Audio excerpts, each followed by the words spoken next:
네, 유튜브 100만 구독자 채널 비디오 노트입니다. 아카데미 시상식 취재 가능한가요? 전 이게 위조나 범죄라고 생각하지 않아요. 저희 채널 내년에 100만 찍을 거거든요. 오, 유기자, 너는 계획이 다 있구나. 이하! 비리꾼 여러분들 안녕하세요. 유기자입니다. 오늘은 특별히 아카데미 시상식을 앞두고 또 기생충이 노미네이트가 된 것과 관련해가지고 왜 기생충이 아카데미 시상식에서 주목받고 있는지, 또 어떤 부분에 노미네이트가 됐는지, 어떤 부분을 보고 있는지 이런 부분에 대해서 한번 정리를 해보도록 하겠습니다. 후보군에는 비록 이제 촬영상 부분이 없긴 하지만 작품 전체 이제 퀄리티를 완성하는 부분이 아무래도 촬영과 관련된 부분일 텐데요. 이미 홍경표 촬영 감독님 같은 경우에 국내 이제 많은 큰 영화들에서 많이 활약을 하신 바 있고, 이번 촬영 같은 경우에는 카메라는 알렉사 65를 사용하셨고, 렌즈는 렌즈 프라임 DNA 시리즈 렌즈랑 앙제뉴 줌 렌즈 24290mm를 또 사용을 하셨고, 화면 비율은 또 시네마스코프를 사용하셔가지고 촬영을 하셨다고 하네요. 그런 촬영에 있어서 공간과 빛으로서, 구도로서 영화에서 다룬 이런 계급 사회에 대한 이야기들을 잘 풀어냈다는 이런 이야기들이 국내뿐만 아니라 해외에서도 많이 이슈가 되고 있고요. 특히나 이제 반지 합방 촬영을 할 때 좁은 공간의 집 안에 인물들을 다 모아서 한 번에 담아내는 쪽으로 연출을 하셨다고 하더라고요. 좁은 반지 합방을 더 좁아 보이게 하는 효과, 그런 것들을 영화를 통해서 만나볼 수 있었던 것을 기억하고 있습니다. 먼저 올해 같은 경우 2월 9일날 열리게 되는데, 한국에서는 2차를 반영해서 생중계가 될 예정이라고 하니까요. 그런 부분 참고해 주시면 될 것 같고요. 기생충이 노미네이트가 된 부분 같은 경우에는 총 6개가 있죠. 작품상, 감독상, 각본상, 미술상, 편집상, 국제영화상 이렇게 6개가 후보로 올라와 있습니다. 아카데미 시상식에 후보가 되는 방법, 기준이 되는 거, 제일 기초적인 거는 그해 1월 1일부터 12월 31일까지 로스앤젤레스에 위치한 극장에서 상영됐던 영화를 기준으로 하고 있습니다. 거기서 연속으로 7일 이상 상영돼야만 여기서 후보가 될 수가 있고요. 후보의 최소 기준인 거죠. 이제 외국어 영화상이라고 말하는 영화에 대해서는 LA 영화관 중에서 최소 1개 이상에서 상영하는데 3회 이상만 상영을 하면 조건이 맞춰집니다. 그래서 외국어 영화사가 노리는 그런 작품들이 계획적으로 상영되는 경우가 되게 많다고 해요. 그래서 이렇게 최소한의 조건이 완성이 되면은 여러 가지 후보작들 중에서 수집을 해서 투표권이 있는 그 회원들에게 투표의 과정이 갖춰지게 되고, 이제 최종적으로 후보에 뽑힌 게 1월 달에 발표가 되는 거죠. 올해 1월 달에 이제 처음으로 이제 기생충이 노미네이트 됐을 때 굉장히 많은 사람들이 환영하고 기뻐했던 그런 소식이 있었습니다.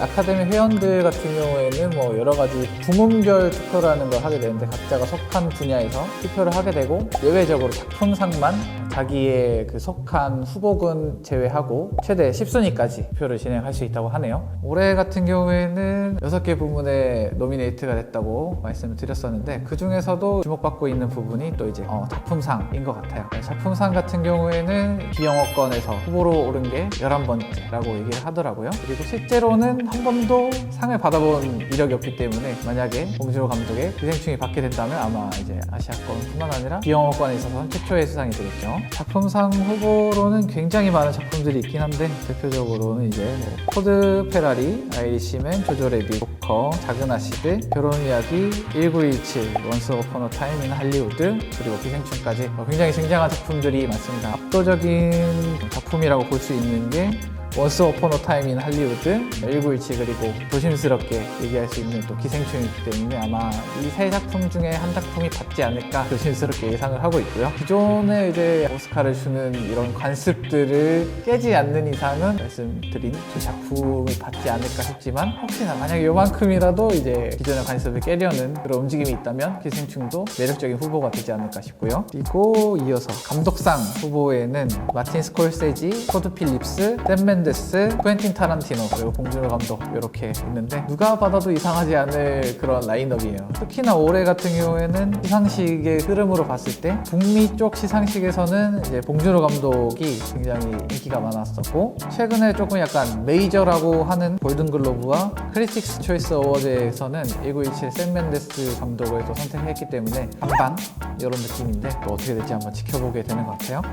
그리고 이제 오리지널 시나리오에 주는 상이라고 상이라고 볼 수 있겠죠. 이제 각본상 후보를 한번 살펴보면 나이브스 아웃, 결혼 이야기, 1917, 그리고 원스 어폰 어 타임 인 할리우드, 기생충 이렇게 후보가 있는데 요거 같은 경우에도 행사들을 이제 보면은 크리틱스 초이스 어워드와 골든 글로브에서는 원스 어폰 어 타임 인 할리우드가 받았었고, 미국 작가 조합상과 영국 아카데미 시상식 바프타에서는 또 기생충이 수상을 했기 때문에 요건 역시도 약간 알 수 없는 요것도 반반 그런 느낌인데, 만약에 요거까지 받을 수 있게 된다면 한국의 이런 저력을 보여줄 수 있는 기회가 될 것 같습니다. 다음은 미술상인데요. 미술상 같은 경우에는 영화 속 디자인, 세트라든지 이런 그 미장센에 주는 그런 상이라고 볼 수 있을 텐데요. 후보로는 아이리시맨, 조조 래빗, 1917, 원스 어폰 어 타임 인 할리우드, 기생충 이렇게 있는데, 위에 있던 후보들과 그렇게 다르지 않나요? 아무래도 작품 전체적인 구성을 만드는 데 있어서 이런 비주얼이 굉장히 중요하기 때문에 작품상에서 이미 후보로 받았던 그런 들이 다 여기 그대로 내려와 있는 걸 또 볼 수가 있습니다. 또 이것도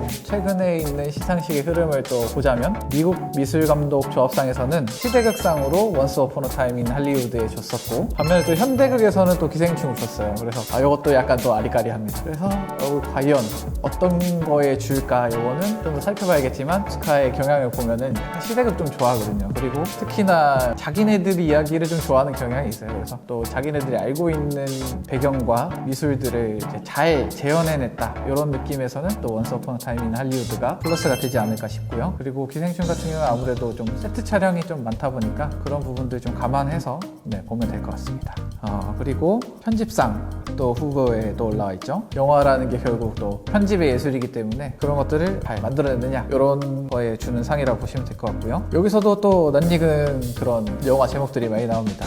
아이리시맨, 조조 래빗, 조커, 포드 페라리, 그리고 기생충까지. 이것도 이제 최근에 상식을 보자면 미국 편집자 회상을 또 보면은 공동 수상을 했어요. 조조 래빗과 기생충이 공동 수상을 했기 때문에 이것도 반반입니다. 네, 이게 쉽게 예측이 되지 않는 것 같아요. 그래도 기왕이면 우리가 한국 사람이니까 한국 영화를 응원하게 되는 것 같아요. 와! 그리고 사실상 이거는 꼭 받을 거다라고 생각했던 부분이 있었어요. 바로 국제영화상인데, 올해부터는 국제영화상이라는 이름으로 바뀌었더라고요. 폴란드에 문신을 한 신부님, 북마케도니아에서 만든 허니랜드, 프랑스에서 만든 레미제라블, 스페인에서 만든 페인 앤 글로리, 그리고 한국에서 만든 기생충까지. 특히나 이제 기생충 같은 경우에는 국제영화상과 작품상이 이제 동시에 오른 케이스인데, 비영어권 영화 중에서는 6번째라고 얘기를 하더라고요. 이것도 한번 수상을 한번 기대해보고 있고, 이런 작품상과 국제영화상에 동시에 오른 작품 중에서 작품상을 한 번도 수상한 이력이 없어요. 그래서 전 세계적으로 이런 이례가 없기 때문에, 만약에 혹시라도 동시에 수상한다 이러면 난리 납니다. 아카데미 시상식에서 기생충이 노미네이트 된 부분과 대략적인 수상을 한번 점쳐봤고요. 이렇게 한 번씩 중요한 이슈들은 또 비디오 노트에서 한번 다뤄보도록 할 예정이니까요. 한 번씩 이렇게 댓글로도 남겨주시고, 이 영화제에서 이거는 어떨까요? 이런 것도 한번 물어봐 주시면 좋을 것 같고요. 네, 지금까지 비디오 노트였고요. 앞으로도 알차고 재밌고 시적절한 계획이 있는 너는 계획이 다 있구나. 그런 소식들로 인사드리도록 하겠습니다. 그럼 비반가?